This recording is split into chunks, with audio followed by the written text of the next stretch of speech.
மத்திய நிதியமைச்சர் நிர்மலா சீதாராமன் 2026 பிப்ரவரி 1 அன்று நாடாளுமன்றத்தில் 2026-27 ஆண்டு நிதியாண்டிற்கான பட்ஜெட்டை தாக்கல் செய்தார்.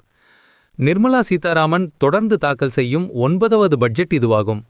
பட்ஜெட் மதிப்பு மொத்த பட்ஜெட் மதிப்பு 53.47 லட்சம் கோடி.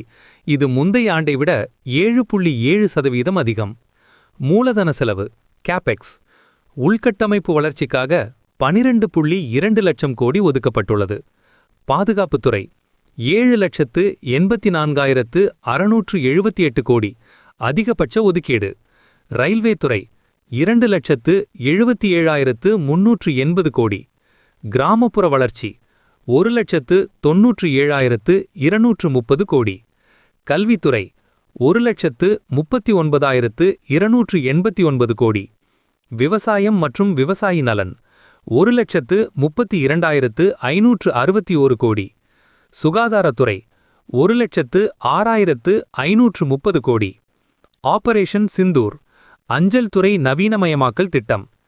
ரயில்வே வழித்தடங்கள் 3 புதிய பொருளாதார சரக்கு வழித்தடங்கள் அமைப்பு.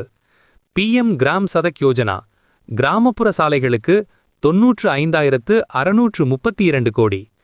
கனிமவள வழித்தடம் கேரளா, ஆந்திரா மற்றும் தமிழ்நாடு இணைக்கும் கிரிட்டிக்கல் மினரல்ஸ் காரிடார் திட்டம்.